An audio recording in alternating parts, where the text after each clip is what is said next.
driven by 8 priority sectors: capture fisheries and aquaculture, marine-based manufacturing, maritime trade, transportation and logistics, tourism, renewable energy, biotechnology and bioeconomy, research and education, marine conservation and ecosystem services.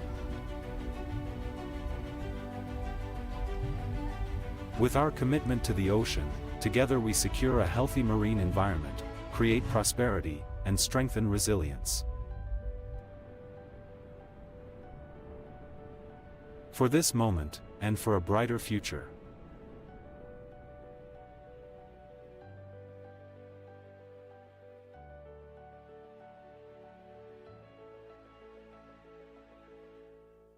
Indonesia, a nation of remarkable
Good morning, distinguished delegates, ladies and gentlemen. As your safety is our prime concern, therefore, before we start, we would like to kindly ask your attention to please looking at the screen in front of all of you for the safety briefing video.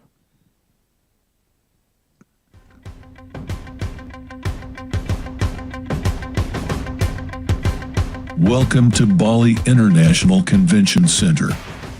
You are now at ground floor. In case of any emergency, we are going to inform you using our public announcement system. Your attention, ladies and gentlemen. This is an emergency announcement. In case of any emergency, we ask you not to panic, not to run, not to use elevator. In case of fire emergency, then we will take you out to the flagpoles area near the parking lot. In case of earthquake emergency, during the shaking, we ask you to do drop, cover and hold procedure until the shaking stops.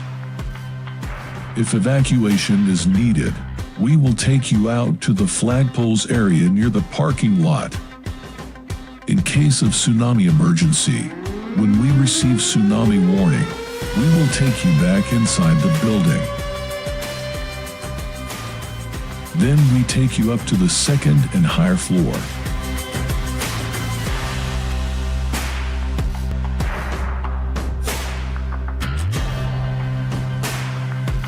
Thank you for your attention.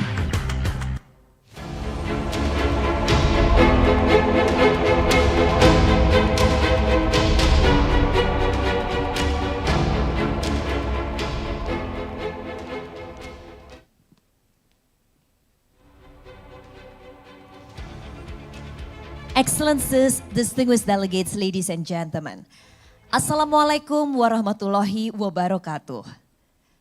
Om Swastiastu, Shalom, Namo Buddhaya, salam kebajikan bagi kita bersama. Good morning and welcome to the thematic session Unlocking the Blue Economy for Sustainable Growth, Creating Value and Promoting Investment to Improve Productivity. This morning we are gathered here at the auditorium of the Westin Resort Bali, and it is indeed an honor for me. My name is Dian Ariswari to be able to the Master of Ceremony for this occasion.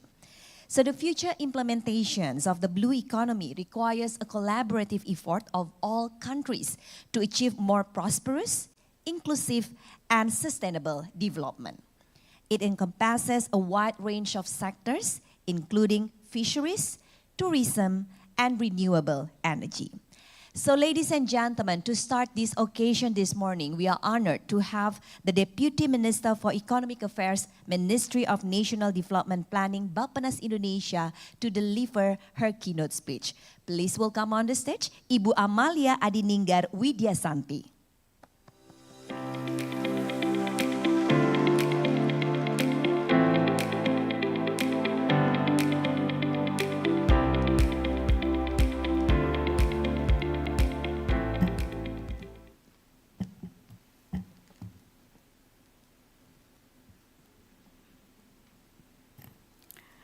A very good morning for all of us, distinguished speakers and delegates, and also ladies and gentlemen. It is an honor for us to host the event on the blue economy for the region. And before we start the discussion, I would like to give you a context. What is actually the importance of blue economy for Indonesia and the region? I would like also to start with why blue economy is very important for Indonesia. As you know that Indonesia is an archipelagic nation. Our area is covered by the sea as many as 65% of our area. And again, we would like to have a new sources of economic growth in the future. In this context, that our ocean is actually our new potential to set up the new frontier of our economic growth.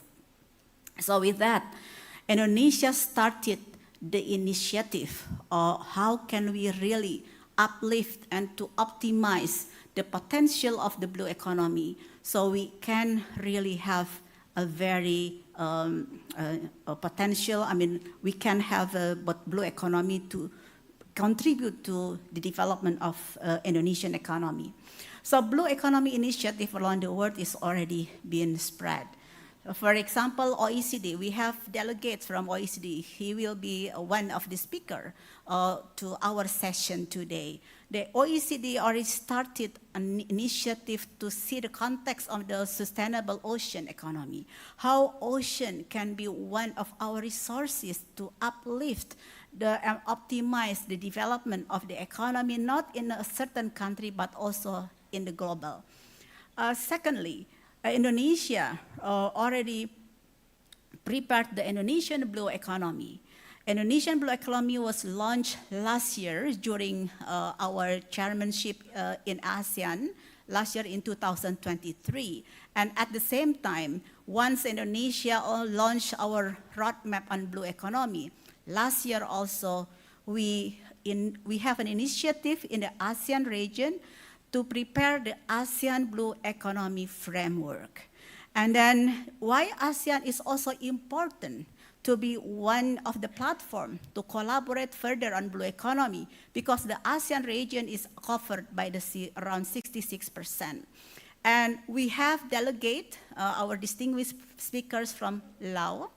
And thank you very much for your participation in this event, because in Laos, we also, we thank to Laos to carry over the issue of ASEAN blue economy. Indonesia take a lead in the initiative to carry over the initiative on blue economy last year during the ASEAN chairmanship in Indonesia 2023. And then we collaborate with Laos this year, and Laos carried over the ASEAN blue economy. And then we had the first meeting on ASEAN Coordinating Task Force on Blue Economy. Thank you to Lao. And also we have the second ASEAN Blue Economy Forum in Laos. Actually in ASEAN Blue Economy, Indonesia and Laos and the next chairmanship already had an agreement that we will have the ASEAN Blue Economy Forum annually, and the place of the ASEAN Blue Economy Forum will be hosted by the chairmanship of the ASEAN. So we'll be ready, Indonesia and ASEAN, of course, will be ready to collaborate with all of you, with any country, and how can we engage further to develop the blue economy, so blue economy can contribute to improve our value added and to improve the productivity of our economy. And at the end, blue economy will contribute to accelerate the economic growth, not for Indonesia, not for the ASEAN, but also for other countries. Before I end my presentation, I just would like to share with you regarding to the coverage and also the area of the blue economy. Let's think that blue economy is not only about the fishery sector. One important of blue economy is that blue economy is very potential to improve the value added of our economy. So the sectors of blue economy in Indonesia, blue economy roadmap covered this one. Can you go to slide number 7, please?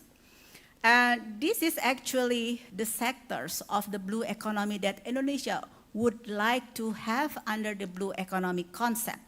That blue economy will cover not only about fishery, but also it will touch upon the marine-based industry, and including trade, transportation, tourism, research and education, renewable energy, and biotech, as well as bioeconomy.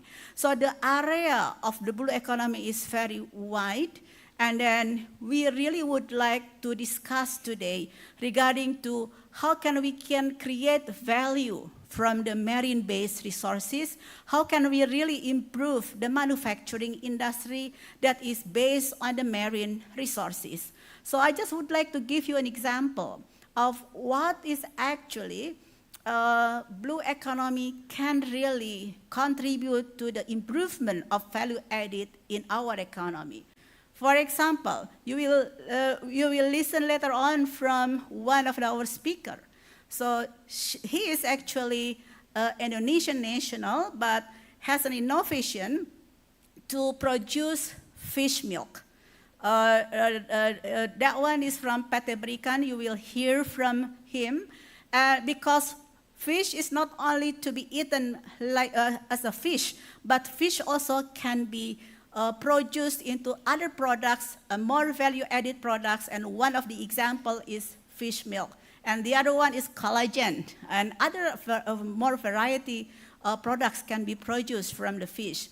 The other, another example of value added is seaweed, can be produced into a moisturizing cream, bioplastic from the seaweed, Balinese bath salt, not only salt as a sea salt, but Balinese bath salt is another creative product that have an additional value to our marine resources. We have another example is superfood, skin food, and supernature, and there is many more that we can obtain from the marine resources that we have. So again, what we would like to bring you to today's discussion is that let's think how blue economy can contribute to improvement of the productivity of our economy, and how blue economy can really become the new sources of economic growth in the future.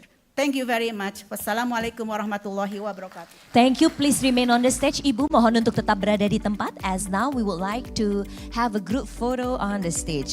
Therefore, we would like to invite Bapak Riza Damanik to also join Ibu on the stage for the photo.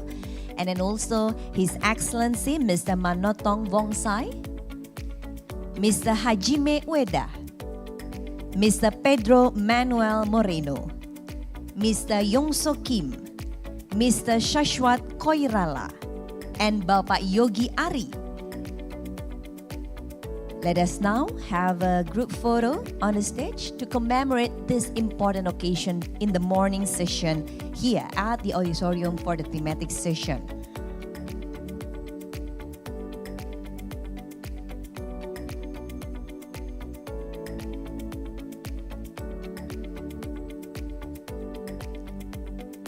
Please look at the main photographer in 3, 2, 1. Join me in giving a round of applause, ladies and gentlemen.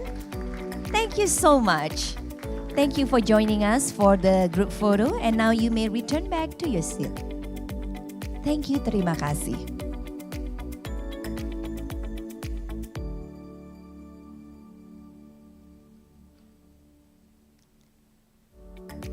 Distinguished delegates, ladies and gentlemen, we're still here at the high-level forum, multi-stakeholders partnerships for the thematic session Unlocking the Blue Economy for Sustainable Growth, Creating Value and Promoting Investment to Improve Productivity.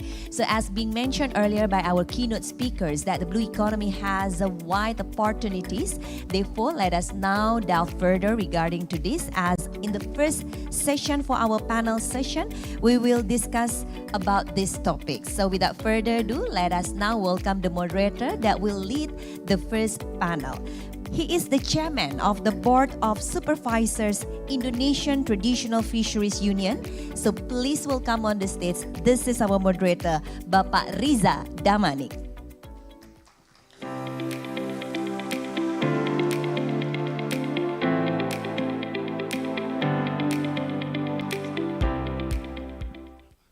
Moderator, the stage is yours.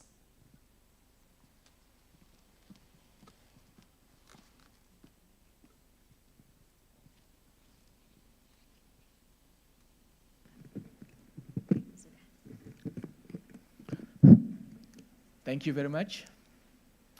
Excellencies, distinguished guests, ladies and gentlemen, good morning and welcome to the high-level forum on multi-stakeholder partnership.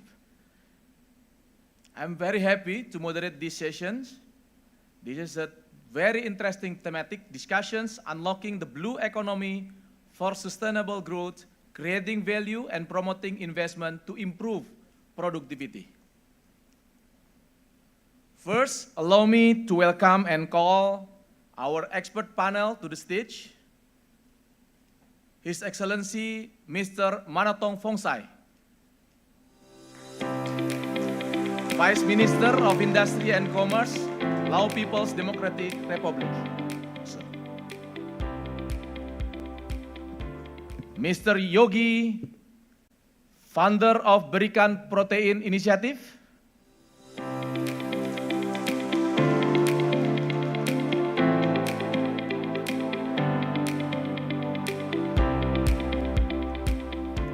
Mr. Yongsu Kim, Deputy Director, Partnership and Projects, Technical Cooperation and Implementation Divisions, International Maritime Organizations.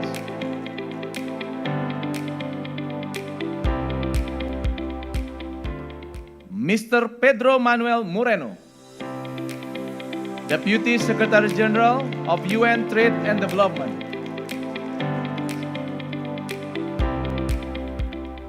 Mr. Shashwat Koirala, Economist, Sustainable Ocean Economy and the Climate Transitions OECD.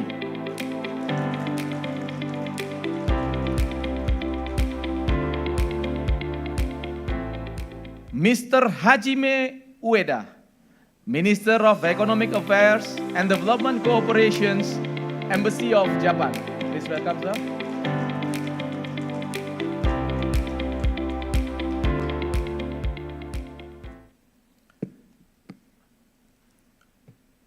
As we know, the ocean plays an important role in quality of human life and the sustainability of environmental services. The FAO already estimate more than 60 million people were employed full-time, part-time, or occasionally in the fisheries and aquaculture. The ocean also contributes to 20% of animal protein, supply for 3.2 million people. Relating to climate change, the ocean absorbs 90% of excess heat and 23% of human-caused CO2 emissions to stabilize global temperature. But among all the advantages, our ocean is facing serious threat. Our discussion today will aim to broaden the understanding of the blue economy and encourage multi-stakeholder collaborations. Each panelist has 7 to 10 minutes to share their perspective, and then we have another 10 minutes for a questions and answer. We have a tight time. Ladies and gentlemen, to begin our panel discussions, I please first panelist, His Excellency Mr. Manotong Fongsai, who will provide us with their experience in transforming a landlocked to a land-linked economy and benefit from the blue growth. His Excellency, the floor is yours. Thank you, Pa, for giving me the chance to speak first.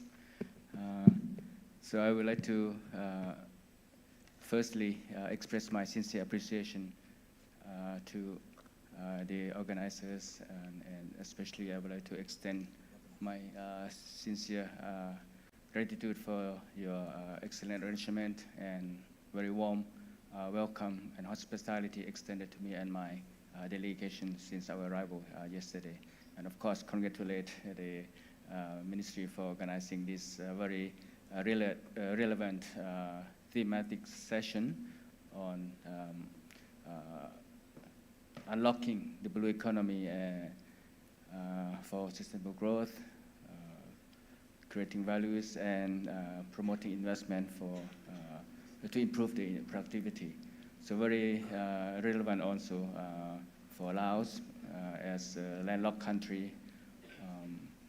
Even though the concept of the blue economy, when I first learned about this blue economy initiative from Indonesia, I had a question and I asked my Indonesian colleague, can Laos, as a landlocked country, we have no sea, we have no ocean, can we be part of the blue economy initiative?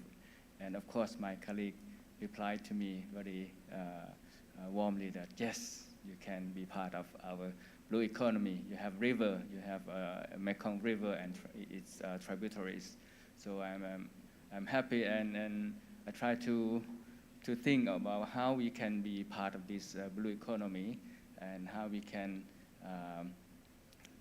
benefit from this development, as Excellency Ibu Amalia mentioned about this uplifting and creating values.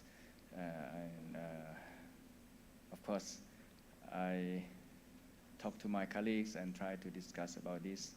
And I think the blue economy concept now can be changed from originally, or maybe there's no such original term for the blue economy, the concept.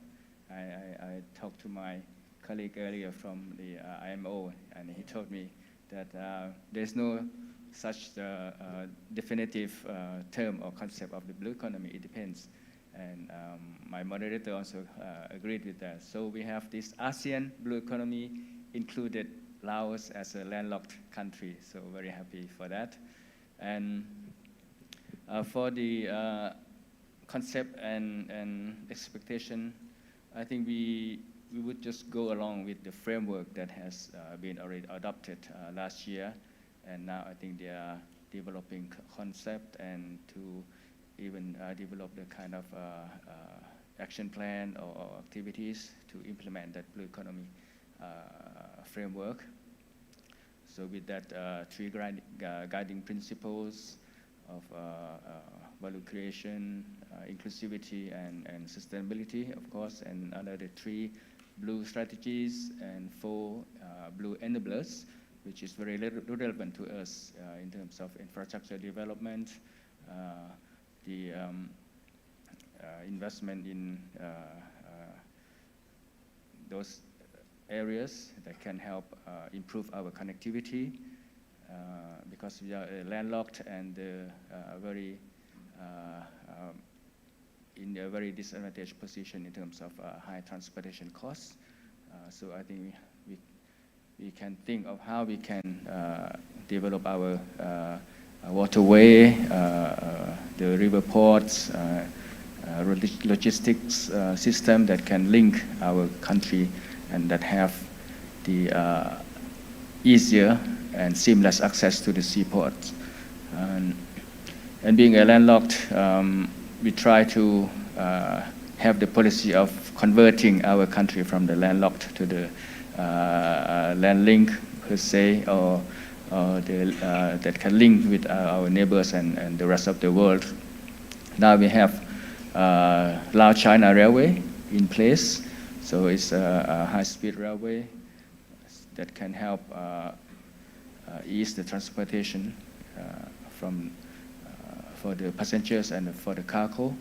That's one very important infrastructure development. And I think in the future, we are thinking of also developing another rail link from central part of Laos to the seaport in Vietnam, because the Vietnamese government has generously granted us the chance to have a joint venture with the Vietnamese counterpart to have the concession over the one of the seaport in Vung Ang. So with that concession of the seaport, I think we have another potential to get a greater access to the sea.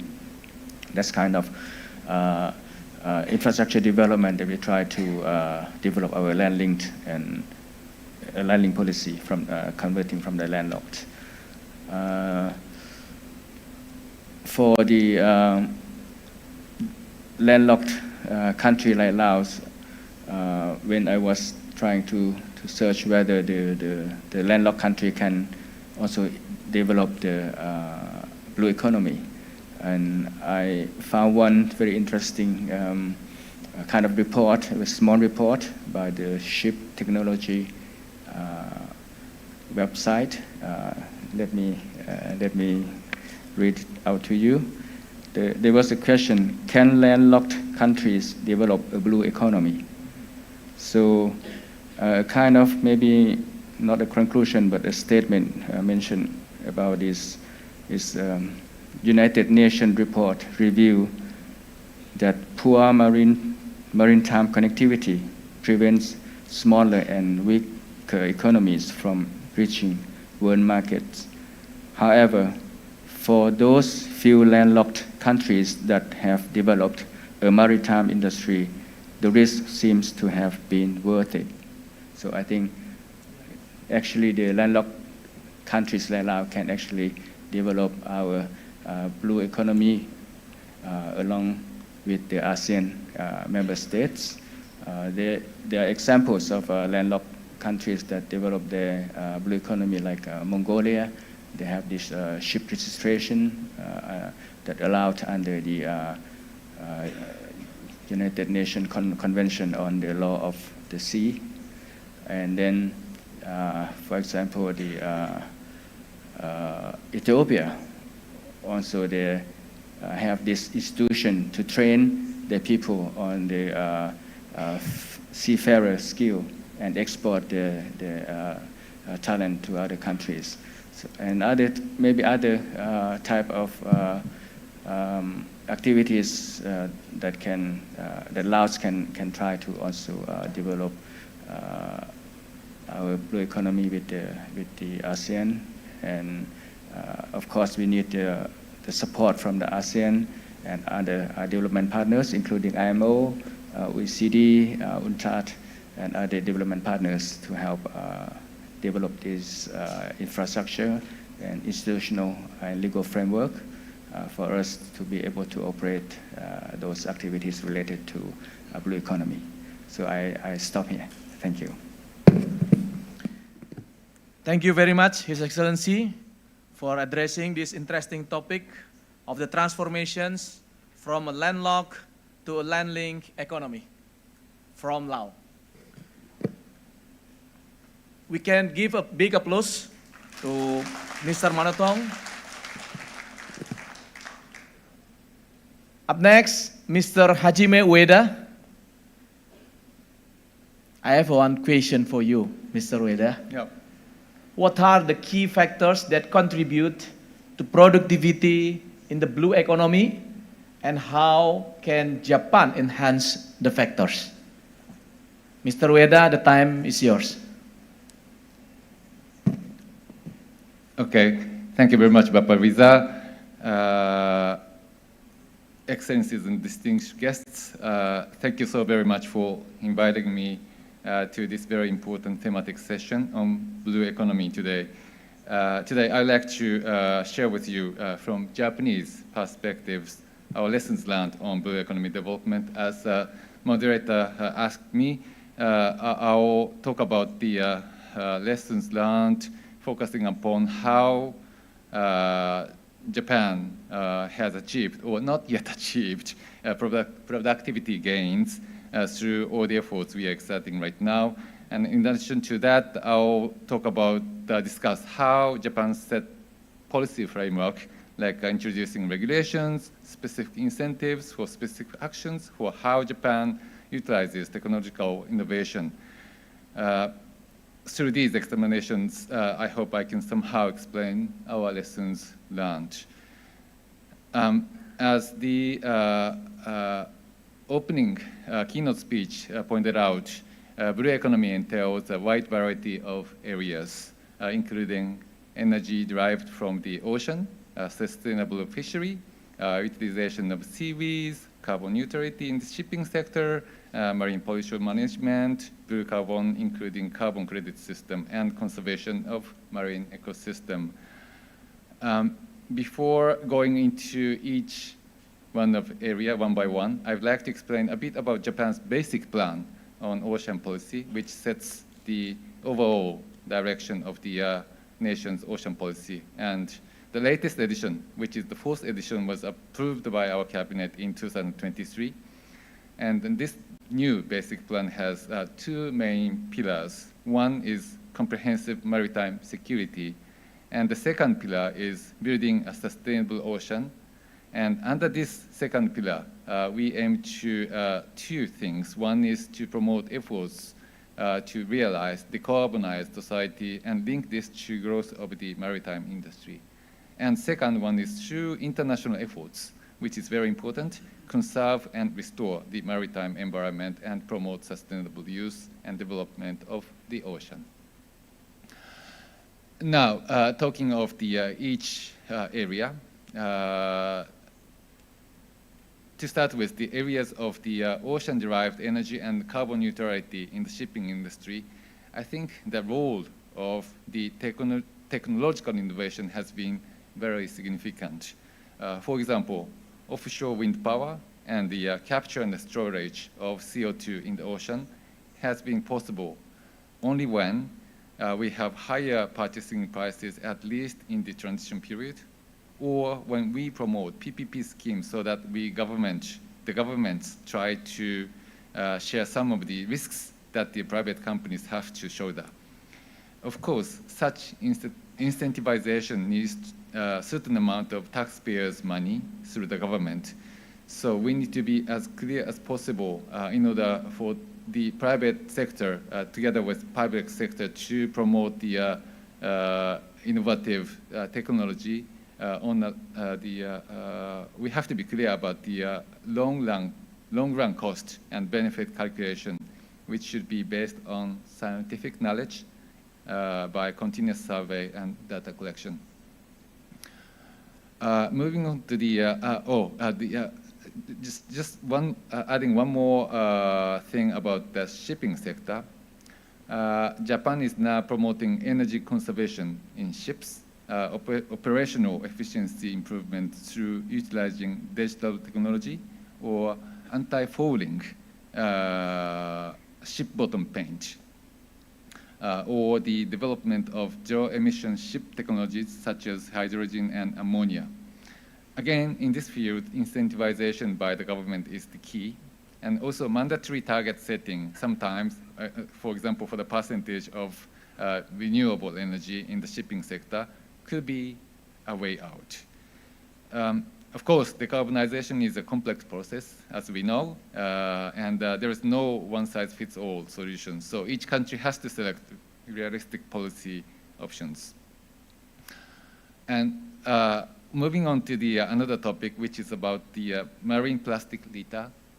I think to start with, controlling the inflow of pollutants and wastes from the land areas, it's extremely important. So in Japanese case, we have enacted this law called Water Pollution Control Law. And then development of sewage system and septic tanks have improved water quality, especially in closed marine areas. So, and also, it's also important to promote the public awareness of the prevention of littering and establishment of the system for the collection, recycling, and disposal of plastic wastes. Including now we are trying to enact the new law on plastic material circulation. We all know that the changing public perception takes a long time. So knowledge and experience sharing with other countries and also international campaign to raise awareness might be very, very important. Regarding fishery sector, we have been managing Pacific bluefin tuna resources, which were at the historically low level. And also, let me highlight this. Recently, we have this 200 fish species designated as resource management species. This is what we call TAC management.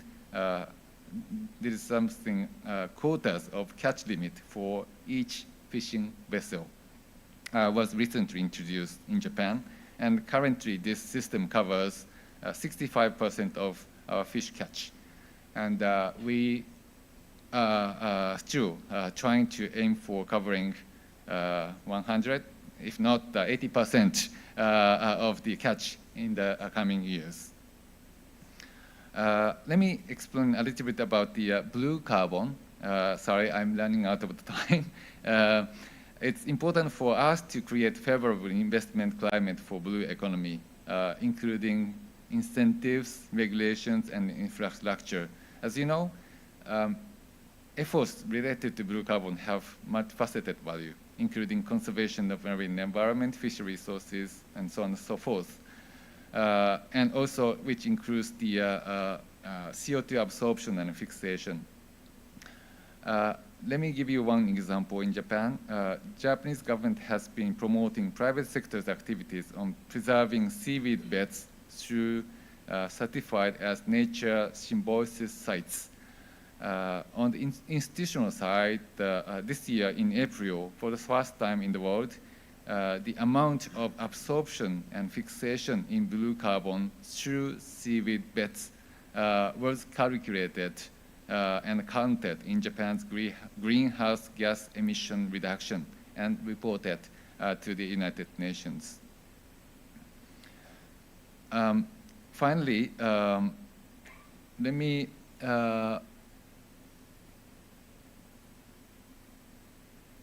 perhaps highlight the importance of international collaboration and cooperation and various international initiatives, including SDGs, all those UN initiatives like UN Decade for Ocean Science, UN Decade for Ecosystem Restoration, and so on and so forth. We, Japan, here in Bali, we have been cooperating in mangrove conservation since 1992. And then today, in the afternoon, we are going to have a signing of the agreement with the Indonesian government at the Mangrove Information Center, which was jointly established with the cooperation of Japan and Indonesia here in Bali. Understand that this is not only a bilateral cooperation, but Indonesia is now trying to make Bali sort of the global hub for mangrove conservation.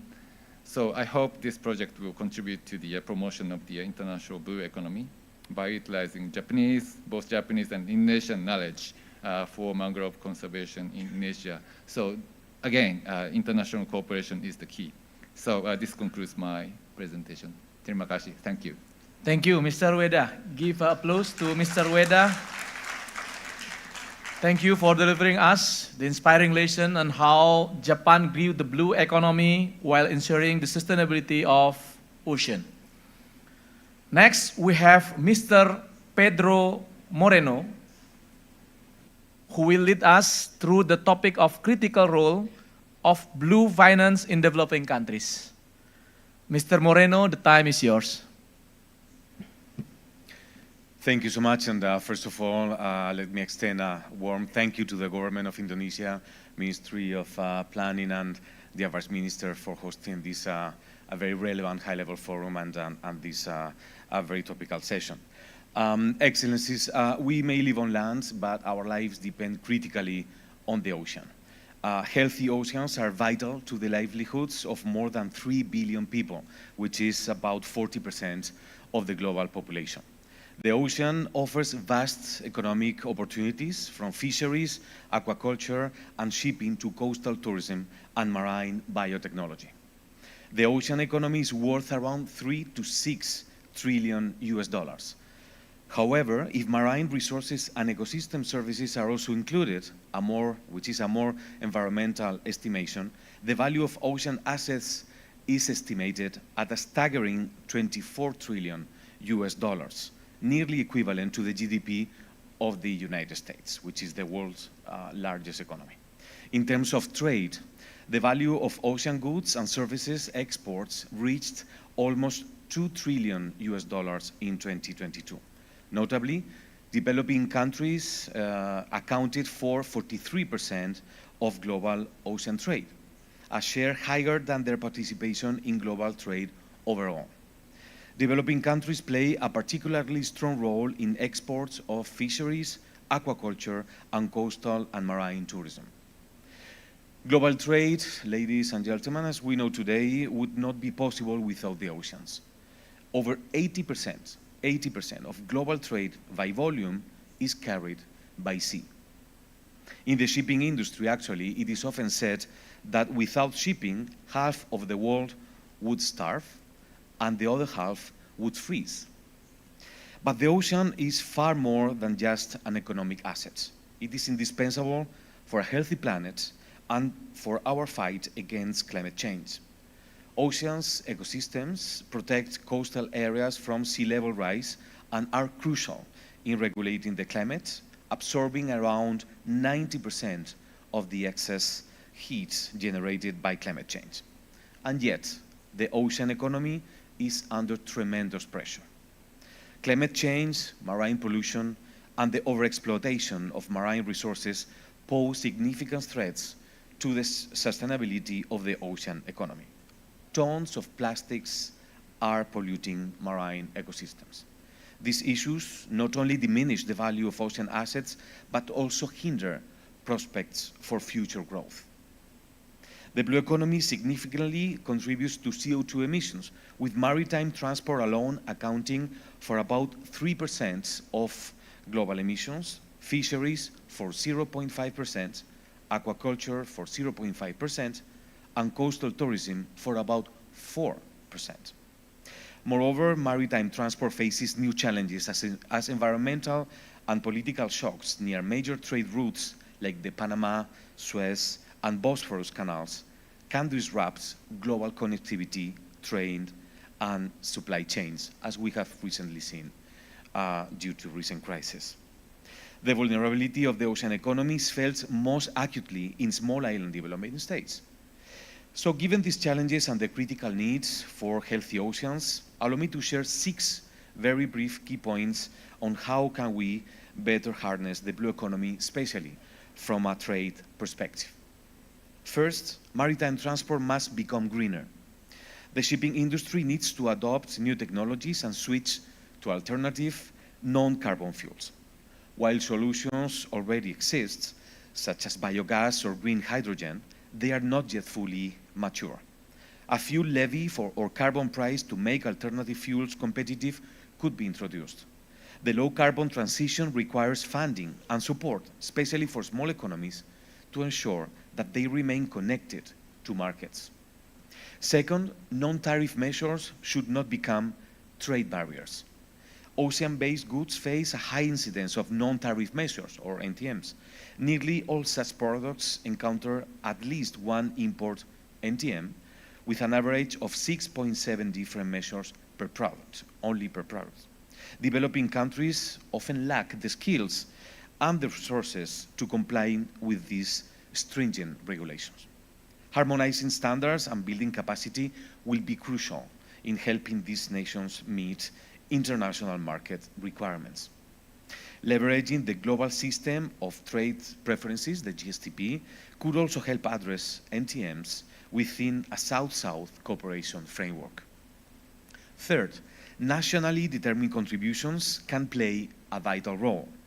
NDCs could be more effectively utilized to enhance ocean economic measures, including mitigation and adaptation. These efforts should be supported with financial, technological, and capacity-building assistance for developing countries. Additionally, integrating smart ocean economy measures into the NDCs of coastal and island states is actually essential. Fourth, there are opportunities with significant growth potential.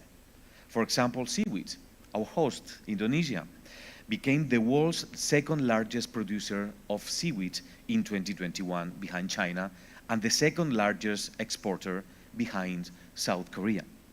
This sector also offers potential for empowering women, who represent more than half of the labor force in seaweed production in many countries, including Indonesia. Many developing countries are also home to many sustainable alternatives to plastics, such as bamboo, coconut husks, and banana plants. Fifth, enhancing knowledge through better data is crucial. Again, data becomes at the center of it all. There remains a significant gap in data on the ocean economy. Investing in ocean trade databases is essential to better understand the connections between trade, climate, and decarbonization policies. And sixth, increasing funding for the ocean economy is imperative. We come back again to the issue of funding. Currently, the ocean economy receives just 1%, only 1% of total official development assistance, ODA, despite recent increases. SDG, the Sustainable Development Goal 14, Life Below Water, remains the least funded of all the Sustainable Development Goals.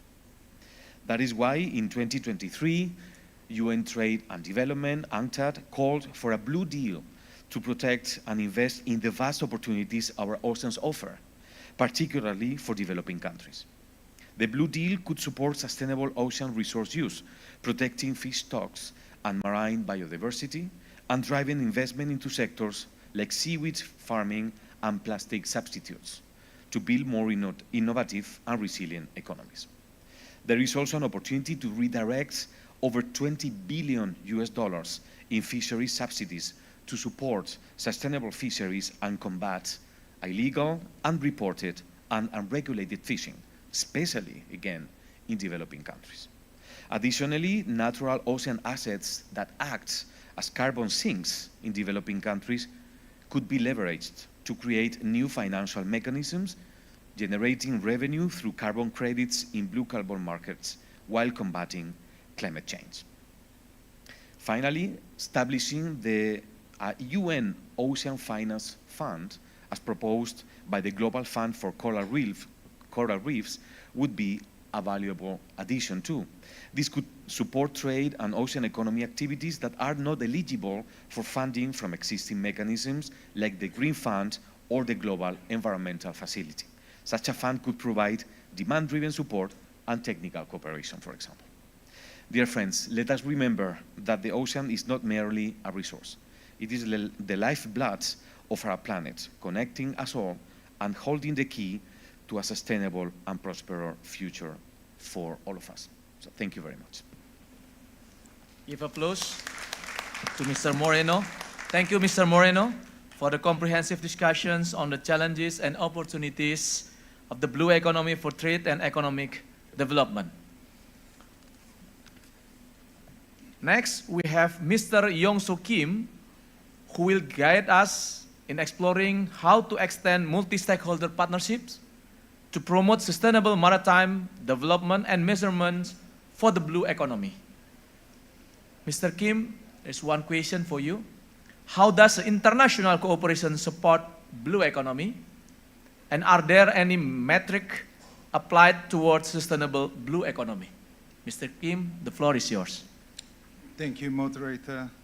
Thank you. I would like to thank the government of Indonesia, Bappenas in particular, for organizing this meaningful forum and inviting me to speak on behalf of IMO.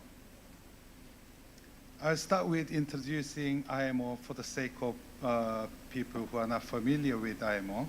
IMO is a United Nations specialized agency with responsibilities for safety and security of shipping and ensuring clean ocean. We have 176 members and 3 associate member states, and we have more than 150 NGOs and IGOs participating in our forum.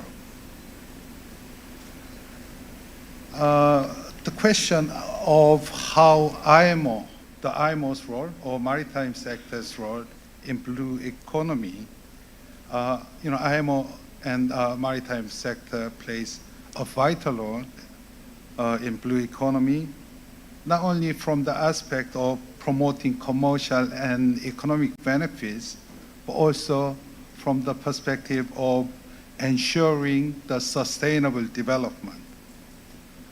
Maritime transport carries more than 80% of goods and transported around the world. It is most economical and environment-friendly ways of transportation. The other key aspect of role of IMO in blue economy is that we put our efforts to make the ocean clean.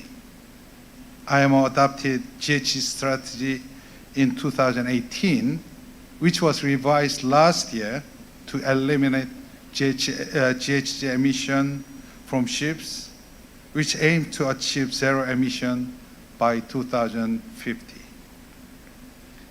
And we are putting much of our effort in preventing oil pollution and improve capacity to respond to such air pollution when accident happens.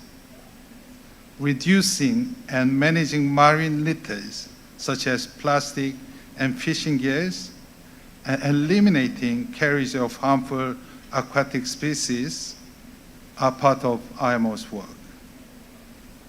IMO does these activities by making relevant international rules and making sure that these rules are implemented worldwide.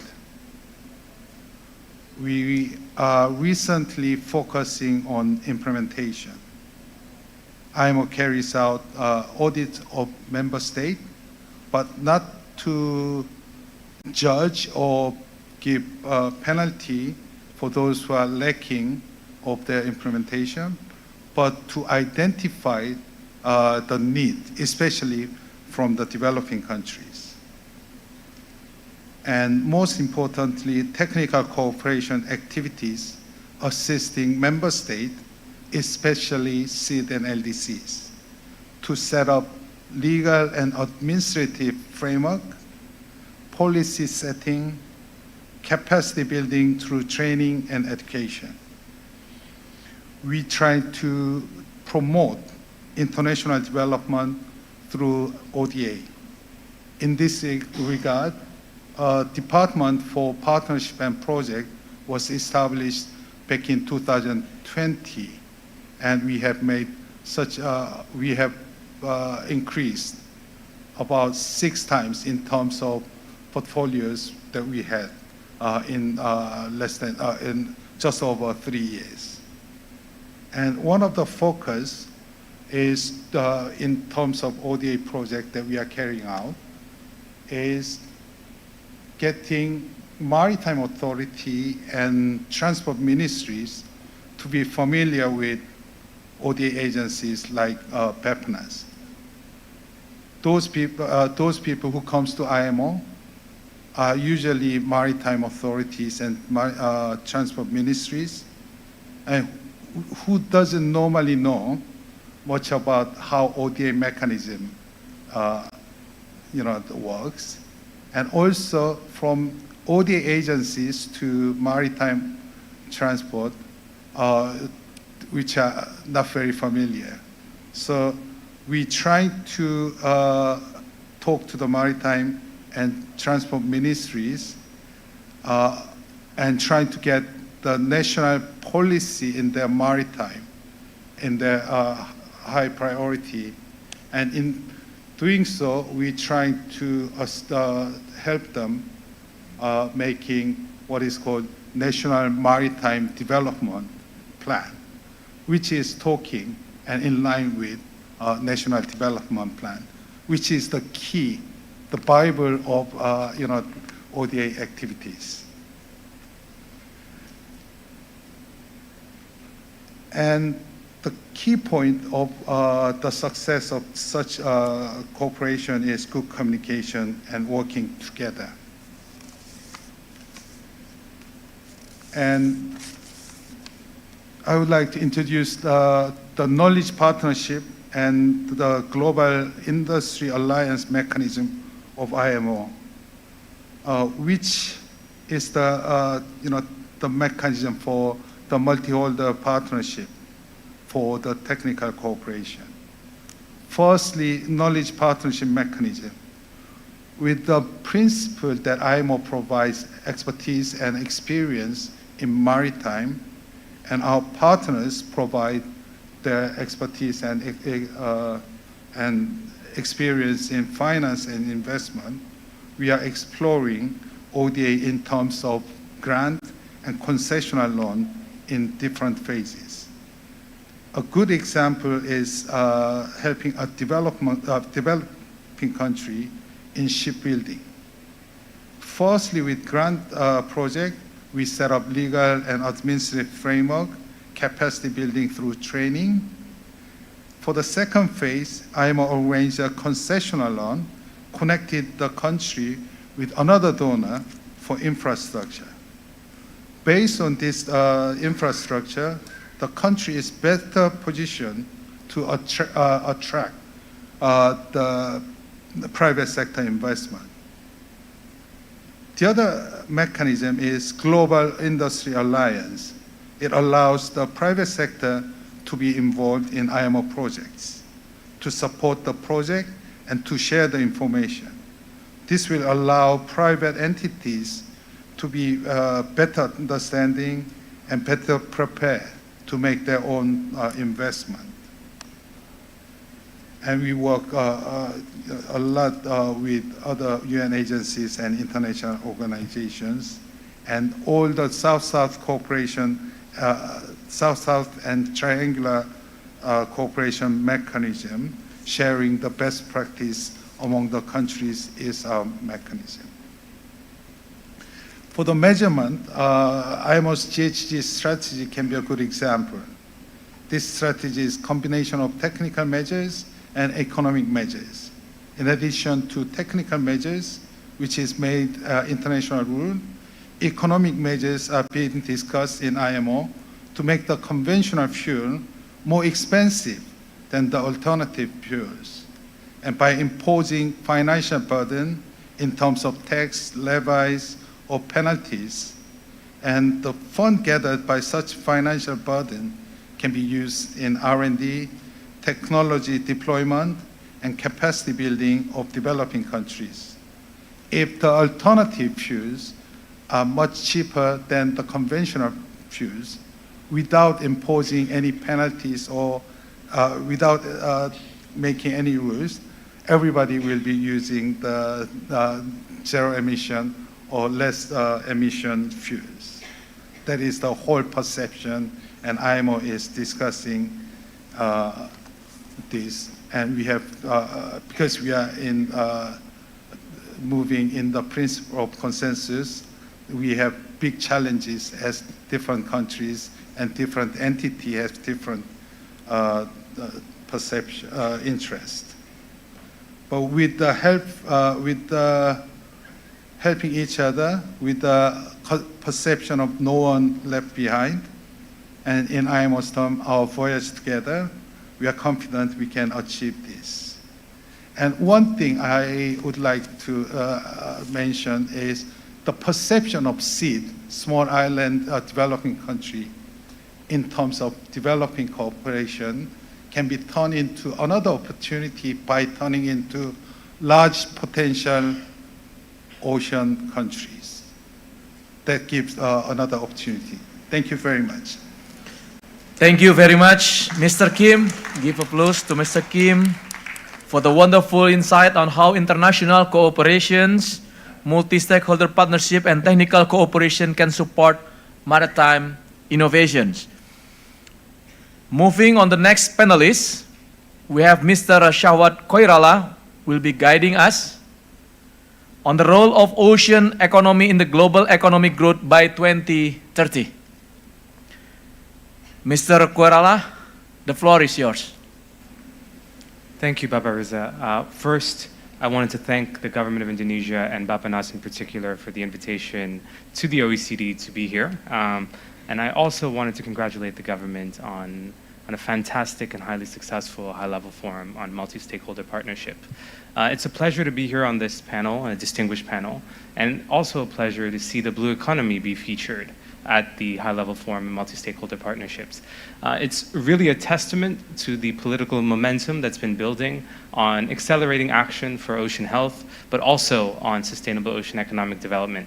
And this is critical as we move forward to June 2025 and the third UN Ocean Conference co-hosted by Costa Rica and France. So my name is Shashwat Koirala. I'm an economist that leads the OECD Sustainable Ocean for All initiative. This initiative was launched by the OECD Secretary General in 2019, and it has a dual focus. The first is supporting emerging and developing economies in transitioning to sustainable ocean economies. And the flip side of that is promoting better development cooperation and development finance in support of the sustainable ocean economy. So maybe to start, why are we working on this? And this goes to the heart of the question that Baba Riza asked me, is what is the role of the ocean in driving sustainable development? What we see from modeling that OECD colleagues at the OECD Economy Monitor have done is that over the past 25 years, since 1995 to 2020, the ocean economy has grown near exponentially. It has often outpaced the growth of the global economy. But not all countries are benefiting equally from this growth. In lower or middle income countries, the ocean economy makes up 11% of GDP. In high income countries, this is only 2%. What this tells us is lower income countries rely more heavily on ocean economy sectors. But if you look at how much they capture of the global value out of the ocean economy, it's negligible. What this represents to us is untapped potential. At the same time, and we've heard this a few times throughout this panel, environmental stressors on the ocean are increasing. And sometimes this is also because of the expanding array of ocean activities. And these tend to impose a disproportionate burden on emerging and developing economies. Plastic waste is projected to grow by the OECD more rapidly in developing countries, namely in sub-Saharan Africa and in Asia, than in OECD countries. Climate hazards are disproportionately affecting SIDS, with relative losses estimated between 1% and 9% of yearly GDP.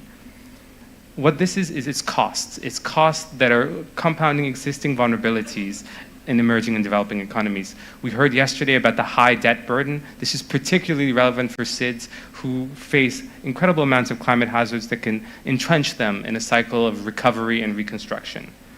So addressing this gap between a growing global ocean economy and the lagging benefits for developing and emerging countries is the heart of the work of the OECD Sustainable Ocean for All initiative.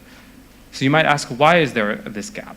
And our work really looks at a few bottlenecks and barriers. The first is the unavailability, unaffordability, and inaccessibility of financing for the sustainable ocean economy due to both structural issues, like the macroeconomic conditions, but also project-level barriers, high perceived or actual risks of investing in the ocean economy. There are capacity constraints as well as technology and data gaps, whether at the individual level or at the organizational or systematic level. There are institutional and policy challenges. The ocean is a shared resource with multiple uses, which lead to conflicts. An integrated approach to ocean management requires the right institutional settings as well as the policy frameworks, and this is sometimes missing at the national level, but also in how we approach development cooperation. And the final one is quite important, especially in the context of this forum: international solidarity and equity. The ocean is a transnational resource, so there are transnational spillovers. What happens in advanced economies, the ocean economy of advanced economies, inevitably affects developing and emerging countries.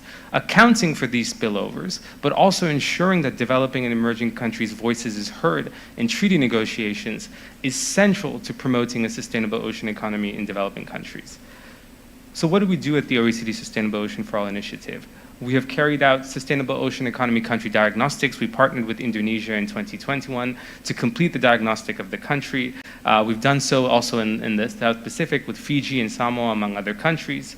We carry out thematic and region-specific studies to provide policy recommendation. We heard about the ASEAN Blue Economy Framework and the forthcoming implementation plan. We're now launching work on how to finance the ocean economy in Southeast Asia, which we hope will be a contribution to the ongoing policy advancements in Southeast Asia.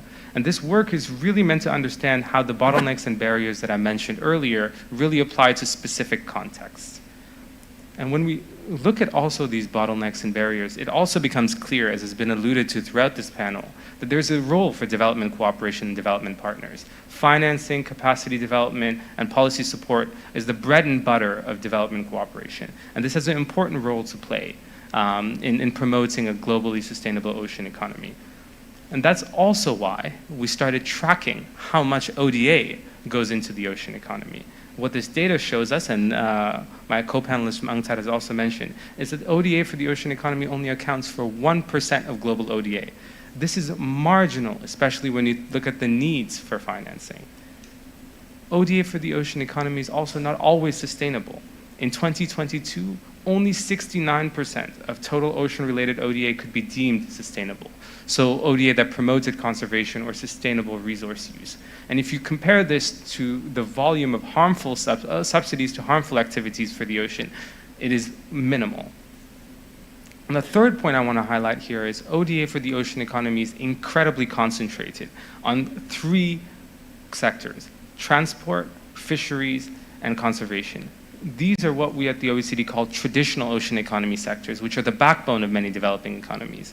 But if we look at this in another way, this concentration represents a lack of support to emerging ocean economy sectors, whether it's aquaculture, whether it's marine biotechnology, whether it's offshore or ocean-based renewable energy. This is a gap that we hope to fill with our work. And so to kind of round this all out together, what we saw in our data is that there was a need to counteract the low, volatile, fragmented, and unsustainable nature of ocean-related ODA. This would require us from moving from sector-specific silos of how we approach ocean-related development support to a more integrated approach. We also saw that ODA is a small piece of the puzzle. It is crucially important, but it is a small piece of the puzzle. So ODA could be used to catalyze other sources of support. Domestic resource mobilization is foundational. By curbing illegal, unregulated, and unreported fishing, we can improve the management of ocean economy sectors and kind of capture what would be foregone revenues for government. Private finance mobilization is another area, whether it's through de-risking or supporting the enabling environment. But fundamentally, it's not always about the quantity of finance, but also about the quality of finance. So what our work shows is that there's a need to anchor development cooperation in the principles of effectiveness, which require inclusive partnerships, national ownership, and also overall, and at the overarching level, policy coherence for sustainable development. And this is why in 2022, we launched work on a guidance for development cooperation in support of a sustainable ocean economy. The objective of this guidance was to establish common principles to inform development partners, but also their counterparts in developing and emerging countries, and how to support, how to structure support for an ocean economy that was adequate, effective, and coherent. We wanted to make the process of developing this guidance inclusive, so we established a multi-stakeholder group, including not only OECD members, but countries from the Global South, CSOs, private sector, MDBs, as well as academia. Indonesia has been a strong partner in this endeavor, and we hope to use the voice of Indonesia and other partners of the Global South in crafting something that is not only inclusive, but quite useful to all of our members at the OECD. With this group at the OECD, we've also held several plenary meetings and consultations, including at key international events like the World Bank and IMF Spring Meetings, the SIDS Conference, Ocean Innovation Africa Summit, among others. We hope to launch this guidance at the UN Ocean Conference in Nice next year and to inform the positive outcomes of that meeting. And just to close it out in my final 30 seconds, at the very beginning, I asked what the role of the ocean was in driving sustainable development. We often find that the ocean economy is thought of as a separate agenda, but it is clear that the ocean and SDG 14 is closely linked to other SDGs. So as we near 2030 and think about what we have in Agenda 2030 and also think about how we build on that and move in the post-Agenda 2030 era, it's important to reflect the central role of the ocean in sustainable and resilient development. So I'll leave it at that. Thank you. Thank you very much, Mr. Koirala. It's very important. Thanks for reminding us for the collaborations. Yeah, we need more and more collaborations. Last but not least, Mr. Yogi Ari will have us observing the topic of technological innovations to support blue transformation in the blue food and beverage industry. Mr. Yogi, I believe you have many experience on this. Please, the time is yours. Okay, thank you, Mr. Rija. Hello, everyone. Good morning. Thank you for Bappenas to inviting me in here. I'm happy to share with all of you about our best practice, what we have been done, and then what's our next plan to implement and deploy our value creation in also a blue economy in Indonesia. Sorry, I used the PowerPoint to figure out about what we have been done. Okay, I will introduce first for Berikan Protein Initiative. It's a non-governmental organization. It's a socialpreneur to tackle and prevent malnutrition in Indonesia, specifically in protein deficiency. You know what, in Indonesia, more than 80% people suffer to protein deficiency. And the other hand, we have 18 million tons of catfish potentially. So, but in other hand, we also have 20% kids was stunted. So this is ironically in Indonesia. So we need a solution. So that's why we use the technological approach to solve this problem. Okay. Wait. Okay.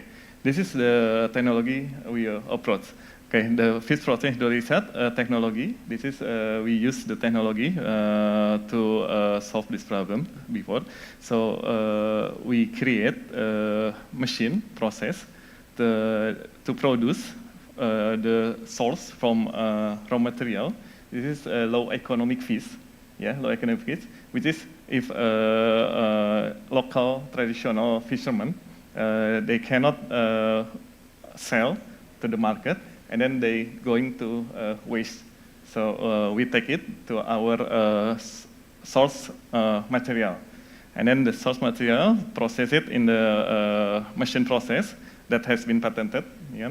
And then they come out with the new product with the added value creating value. This is we output the amino acid, amino acid in a powder, also the fish oil, and then the last byproduct is fish bone. So this is zero waste, zero waste that using the process technology. So the product characteristic is more beneficiary, like this is odorless. We can produce the product. The end product is odorless and also fishless. So, but this is the amino acid, and then the amino acid is a digestibility, the high digestibility to absorb in our body. So, why we use the fish protein hydrolyzed technology? Because we need the protein that can absorb fastly in our body to tackle the protein deficiency.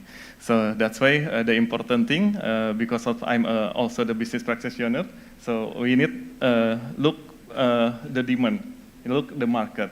And then right now, actually in Indonesia, most people like mom, work mom, so they have a tight time to prepare a fish cooked. So they need instantly and also the practically the product, the fish product, and then they can feed for the family. So that's why the important thing is about the change of customer behavior.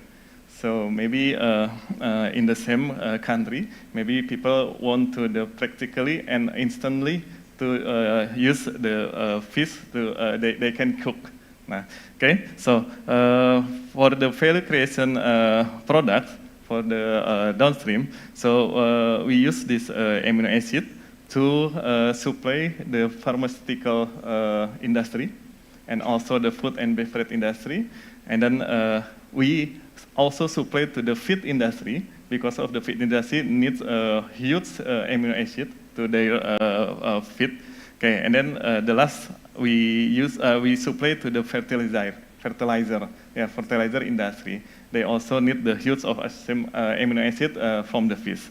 Okay, now so how we work to tackle and prevent the malnutrition? Okay, now this is we call it, but the name is protein autonomy. So we want to remote area. They can use the raw material, and then they can using the local labor, and then also the demand is the people they need protein in local area, the remote area. So we can read from the right to left. Yeah. So for the first, we have a calculation measurement with two assessment the nutrition for the people. We have a protein meter application, so this is free. Everyone can using the application, and then they can measurement about how your protein intake is enough or deficiency. So we use this application first, and then we calculate. This is the simulation that we have been done in Indonesia. Two cities in Indonesia, Indramayu and Magelang in Indonesia, the name of the city.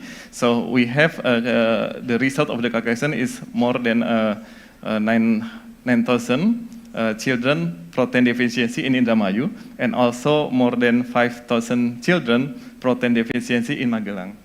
So we have calculated the data, and then we need to analyze with how much the nutrition intake to tackle the protein deficiency. So we have calculated that to solve the problem for the protein deficiency, we need 2 cookies every day per child, which is fortification with the amino acid from fish.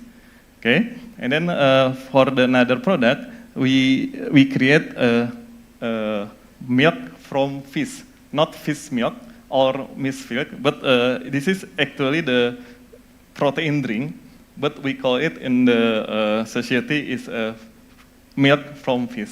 So if you're curious about the taste, maybe you can go to our booth in exhibition. So you try the taste. Okay, using for 2 glasses per day per child, yeah, to solve the protein efficiency. And then we pull back before that we need the production host. It's which is woman empowering, yeah, woman empowering to produce the cookies, to produce the fish milk, and then we create opportunity to women more be productive, yeah. So and then after that we go back, we upstream industry, the upstream industry. We need 9 unit the fish protein hydrolysate to supply the production host.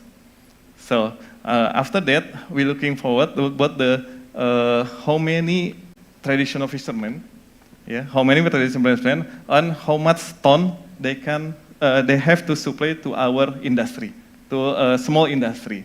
So this is the small industry because the machine is only 2.5 wide and also 5 meters long. So this is a small and a compact machine. So we can move mobility to the remote area. So this is our concept. So end to end with the added value and also the value creating.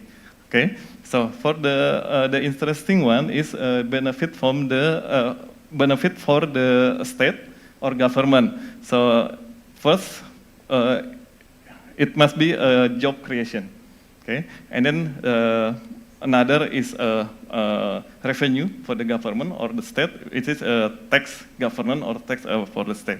And then for the interesting ESG investing is the small machine is only below to 100,000 US per unit.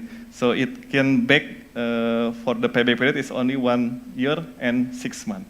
So maybe it is suitable for you in the river also because they can use the raw material from the river from fish. Yeah, fish from river. Okay, maybe for the next. So we have a dream about we can collaborate to creating the productive opportunities in Indonesia and also with the globally. Okay, thank you very much. Thank you very much, Mr. Yogi, to introducing us Berikan Protein Initiative.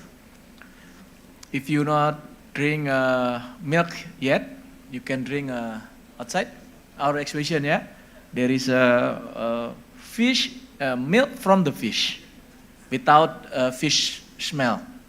Yeah. Again, give a big applause to Mr. Yogi.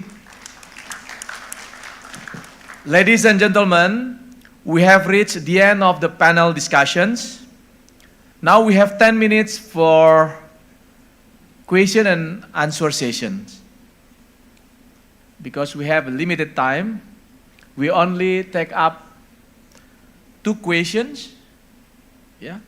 One from the left side and one from the right side. Please raise your hand.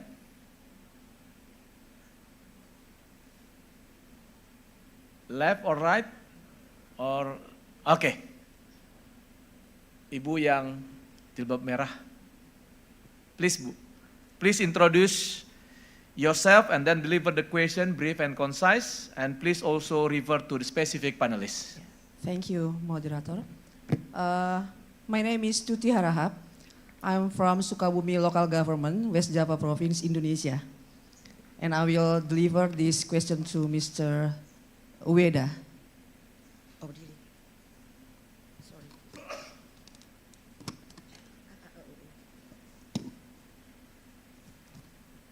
I will deliver this question to Mr. Ueda, since I'm very interested in your explanation about how Japan manage marine pollution. If you don't mind, could you please to explore more about that? For example, are there any specific policy, regulation, or concrete actions to reduce that Japan has done so far to protect pollution from the land area that we can share in this moment? Thank you. That's it. Thank you, Ibu Tuti. Yeah. This is Indonesia, ya. Ibu Tuti Harahap Yeah. from Sukabumi. Yeah. Yeah. Not Sumatra, from Sukabumi. Second questions from the right side.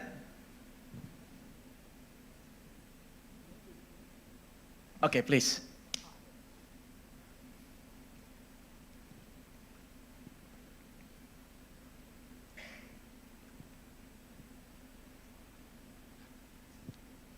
Okay. Thank you very much for the opportunity, and thank you very much for all the panelists for sharing their insights and expertise on blue economy. Perhaps I would like to give my question to Mr. Shashwat from OECD. It's interesting you say you mentioned about the condition of the different economies and harnessing blue economy. Sorry, my name is Alfred from Tara Climate Foundation, and we work mostly on just energy transition and clean energy acceleration. And that's why my question will be more towards on harnessing blue renewable energy. As you mentioned that actually low-income countries are more dependent on blue economy. But in terms of blue renewable energy, I guess OECD or more advanced countries are more advanced on this. So my question is on how to accelerate the technology transfer and experience sharing between from the OECD countries or from more advanced economies on blue renewable energy.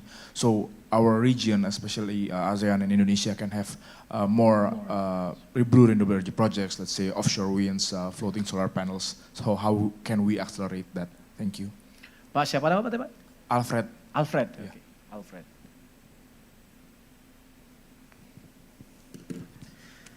Again, thank you for Ibu Tuti dan Pak Alfred for the questions. I will allow Mr. Ueda to answer the first questions from Ibu Tuti. Please, Pak Ueda. Yeah, thank you very much, and thank you, Ibu Tuti, for your question. About your question, I think if I may add one more thing to your what I said during my presentation. Importance of education, perhaps. I think I myself have lived in Asia for 1 year, and I feel like in Asia people have social discipline, but we need some more education for us not to just litter, create further plastic waste and then waste in general. Looking back in Japan, in my father's generation or grandfather's generation, they are free to just throw out their waste on the streets and then so on and so forth. But through our education system, we have learned not to do so in the past 2 or 3 or 4 decades, I would say. So education is the key. Of course, as I said, enactment of all those legal regulations is also important. But at the end of the day, perhaps how to educate our kids not to, just throw out the waste on the street, which goes ultimately to the river, to the sea. So that's one thing I wanted to point out. And in order for us to do so, finally, I think educational system improvement is also very much important. I think through our enactment of water pollution control law or the next law for recycling, I think we will perhaps regulate our educational system to do so in the coming days in Japan. So I think Indonesia could introduce some of those elements to your system as well. Thank you very much. Thank you very much. Mr. Kim, you want to add some? Yeah, a bit, yeah? Very briefly, because it is mainly the work of IMO. At the government level, there's rules and procedures, and the government, regulations that should be followed. And in terms of government, there's what is called National Action Plan, which every government has to follow. IMO trying to help,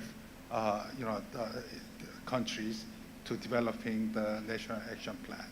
And also communication, the policy set by government, and through campaign and training, education, as Mr. Ajime mentioned, trying to implement it through wider public. That would be my additional. Yeah, Thank you, Mr. Kim. Next, Mr. Koirala. There's one question from Alfred, please. Thank you, Alfred, for the great question. Maybe I can answer it in three parts. The first is why offshore or ocean-based renewable energy is important.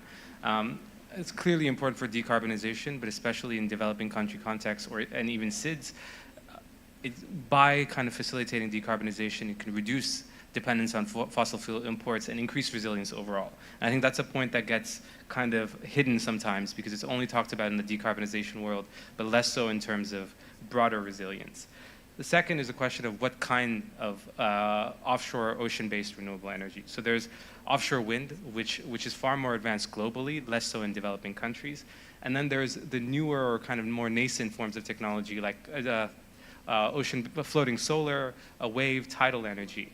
And I think in terms of kind of the timeline of all of those and what is more feasible for developing and emerging contexts, it would have to be offshore wind, just because it has been demonstrated in at least advanced economies. That shouldn't preclude them from focusing on floating solar, especially in countries that have quite a heavy use of solar energy.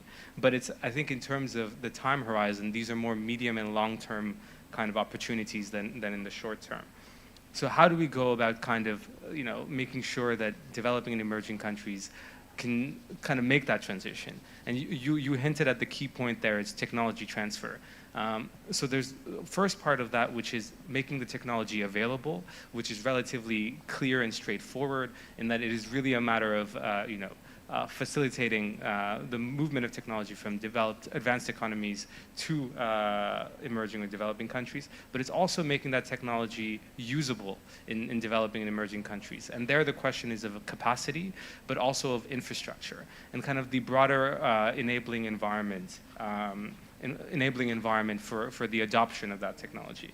And what I want to highlight, and going back to the comment that the Deputy Secretary General of UNCTAD made, is that by kind of embedding the ocean economy in NDCs in a clever way, you're able to set a policy framework that can kind of effectively make sure that countries are able to tap into the bluer sources of decarbonization. So that's a very short answer to quite a complicated question, but I'm happy to chat about it afterwards as well if you'd like. Thank you. Give a big applause for our panelists. Ladies and gentlemen, that will mark the end of our session today. I believe we have learned so much from the experience of blue economy for sustainable growth that we can adopt in our country, our region, our life and livelihood. At the end, we realize that our oceans' health needs us to stand together. Once again, thank you very much and have a wonderful time in Bali. Give applause for all of us. Thank you for the panelists. Thank you very much. Thank you so much to our moderator, Bapak Riza Damanik, as well as to all of the panelists on this thematic session. And this also marks our end of the Unlocking the Blue Economy for Sustainable Growth, Creating Value and Promoting Investment to Improve Productivity. So, ladies and gentlemen, please also join me in giving a round of applause once again to the moderator and all panelists. You may now return back to your seat. Thank you so much. So on behalf of the organizing committee, we would like to thank all of you, ladies and gentlemen, the participants, for your attendance and also for your active participations during this session. So after this, we're going to have another session still here at the auditorium of the Westin.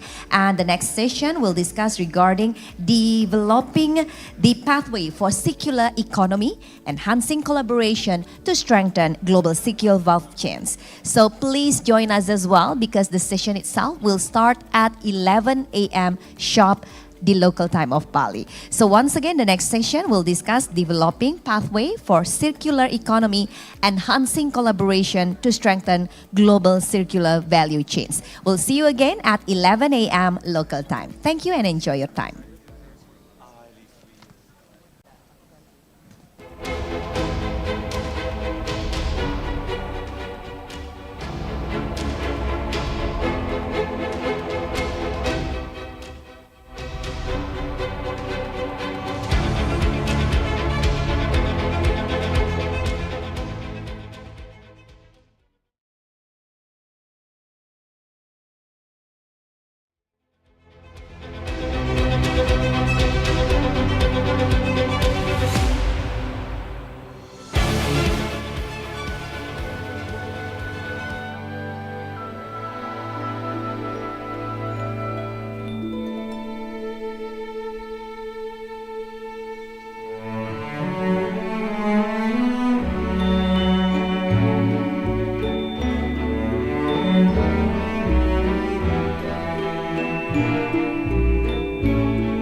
Indonesia, a nation of remarkable diversity, strength, and vision, stands at the crossroads of global development. As a committed global partner, Indonesia has played a significant role in shaping the future of international cooperation. Through the High-Level Forum on Multi-Stakeholder Partnership, HLF MSP, Indonesia has been a leading voice in advocating for inclusive partnerships. This forum brings together governments, civil society, the private sector, and international organizations working hand in hand to tackle the world's most pressing development challenges. Indonesia has championed the importance of collaboration, ensuring that no one is left behind in the pursuit of sustainable development. Our nation's leadership in HLF MSP exemplifies our dedication to fostering dialogue and creating lasting solutions through stronger South-South and Triangular Cooperation, SSTC, sustainable economy, and innovative financing. In parallel, Indonesia's role in SSTC has set a benchmark for solidarity among developing nations. From education to healthcare, agriculture to infrastructure, Indonesia has shared its expertise, empowering other nations to thrive. By participating in SSTC, Indonesia demonstrates the power of shared knowledge and mutual assistance, reinforcing our commitment to building a more equitable and connected world. As a co-chair representing dual-role countries in Global Partnership for Effective Development Cooperation, GPEDC, Indonesia has been actively promoting principles of effective development, cooperation at the global and national level. These principles including to ensure the country ownership, focusing on results, inclusive partnerships, as well as transparency and mutual accountability. Indonesia's leadership in GPEDC reflects our commitment to effective development cooperation as a key in achieving the Sustainable Development Goals, SDGs, and creating a better future for all. Through the High-Level Forum on Multi-Stakeholder Partnership, Indonesia will continue to champion inclusive, innovative, and effective partnerships that deliver real impact.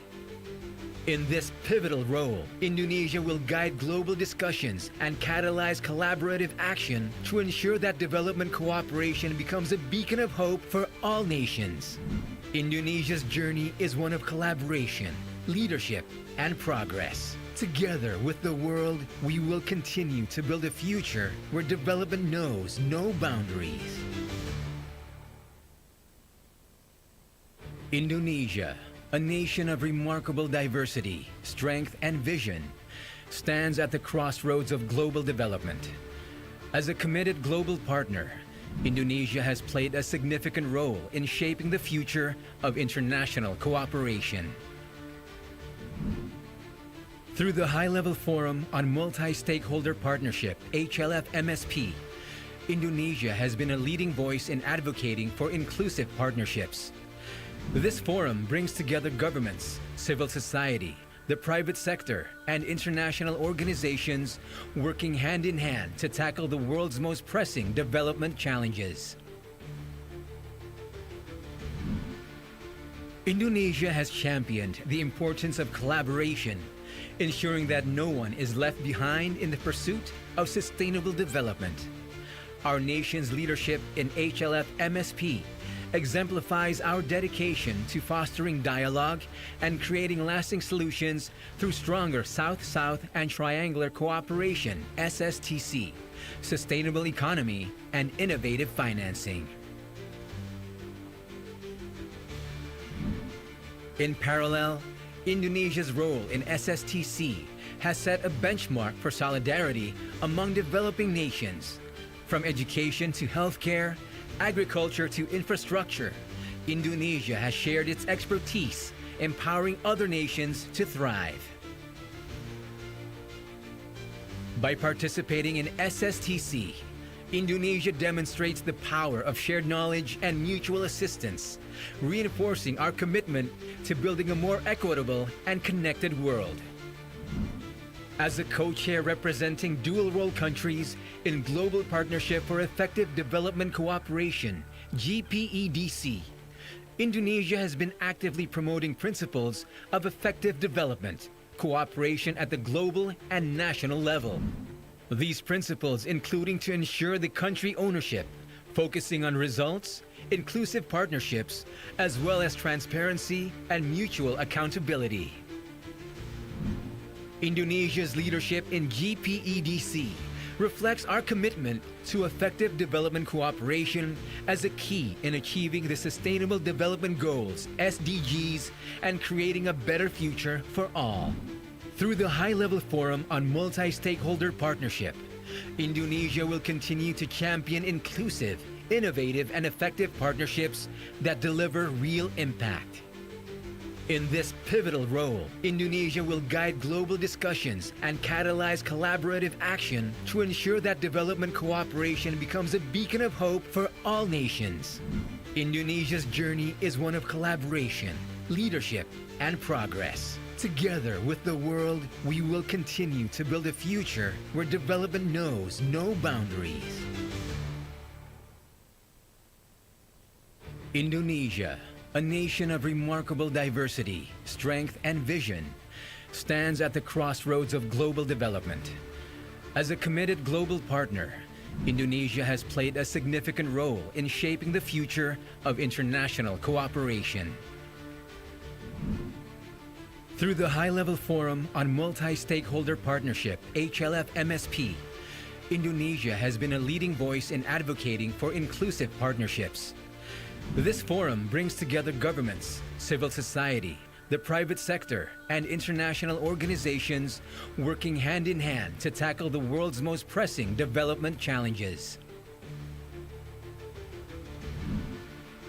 Indonesia has championed the importance of collaboration, ensuring that no one is left behind in the pursuit of sustainable development.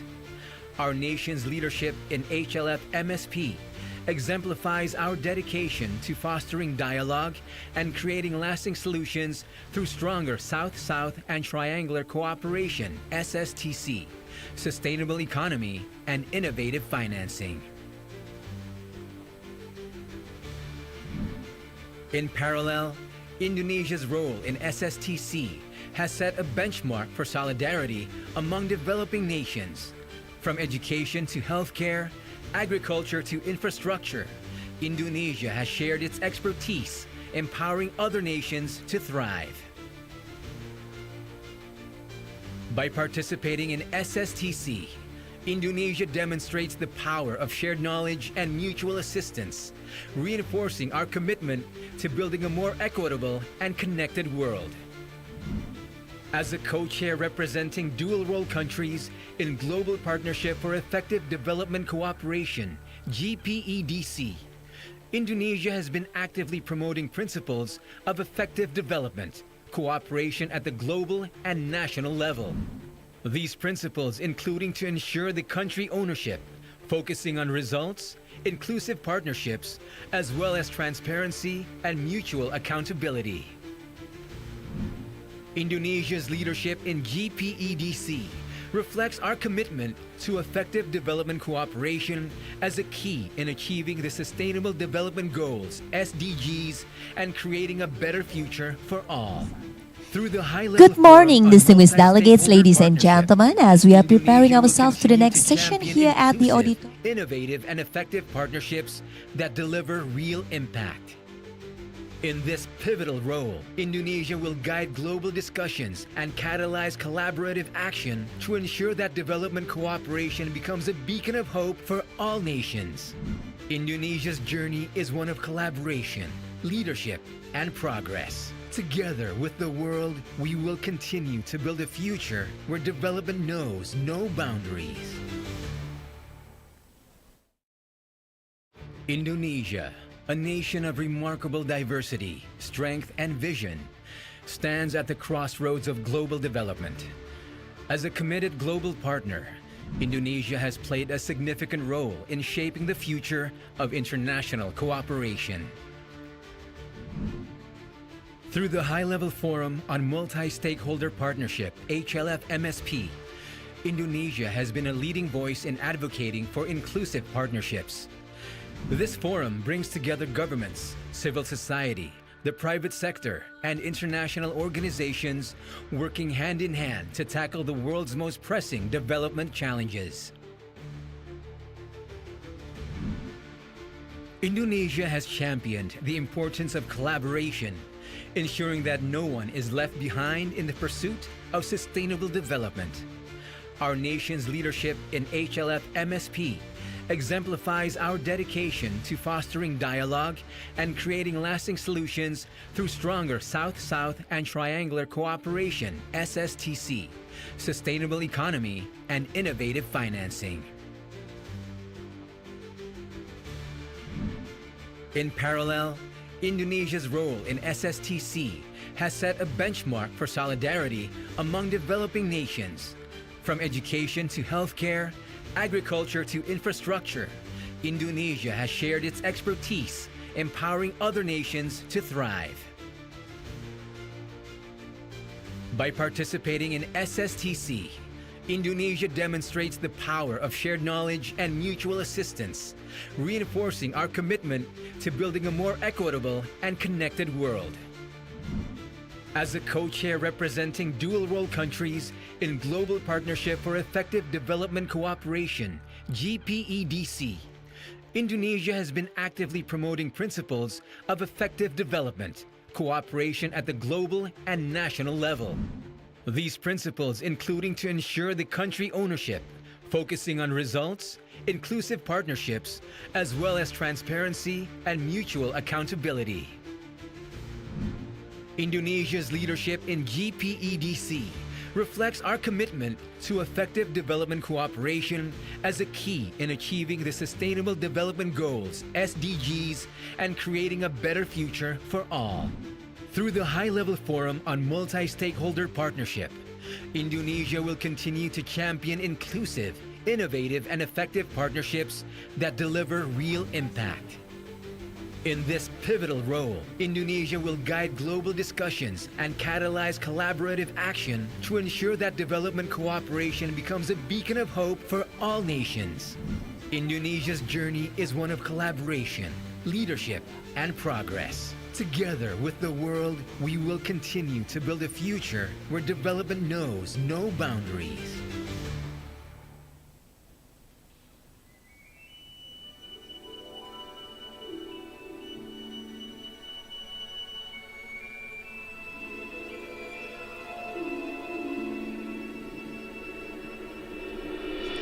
Bapak dan Ibu, kami mohon untuk bisa berpindah mengisi kursi-kursi yang tersedia di area terdepan terlebih dahulu. Jadi bagi Bapak Ibu yang masih berada di kursi-kursi bagian belakang, sekali lagi dimohon untuk dapat berpindah mengisi kursi-kursi yang tersedia di bagian depan terlebih dahulu. Terima kasih.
Excellencies, distinguished delegates, ladies and gentlemen, good morning and welcome back to the auditorium on our thematic session. So ladies and gentlemen, as now we are gathered here, we would like to greet you all once with Om Swastiastu. Assalamualaikum warahmatullahi wabarakatuh. Greetings of virtue and once again, good morning. So it is my pleasure to welcome you all to the Island of Gods of Bali on this beautiful occasion as we are gathered here for the thematic session. My name is Dian Ariswari and it is indeed an honor for me to be able to be the MC for this wonderful occasion. So ladies and gentlemen, welcome to the thematic session, Developing Pathway for Circular Economy, Enhancing Collaboration to Strengthen Global Circular Value Chains. Our session today aims to discuss challenges as well as the opportunities on building international circular value chains and also to identify on how trade and also enablers of circular products and materials should be facilitated and also monitored. So we will also identify what role can international and also multi-stakeholder cooperation play to induce standardization, digitalization, and innovation in promoting circular economy at the regional and also at the global level. So now without further ado, let us just start our discussion today. And this panel session will be moderated by our moderator. So please also join me in welcoming our moderator for this session. He is the Economic Affairs Officer at the United Nations Trade and Development. Welcome on the stage. This is Mr. Henrique Pacini.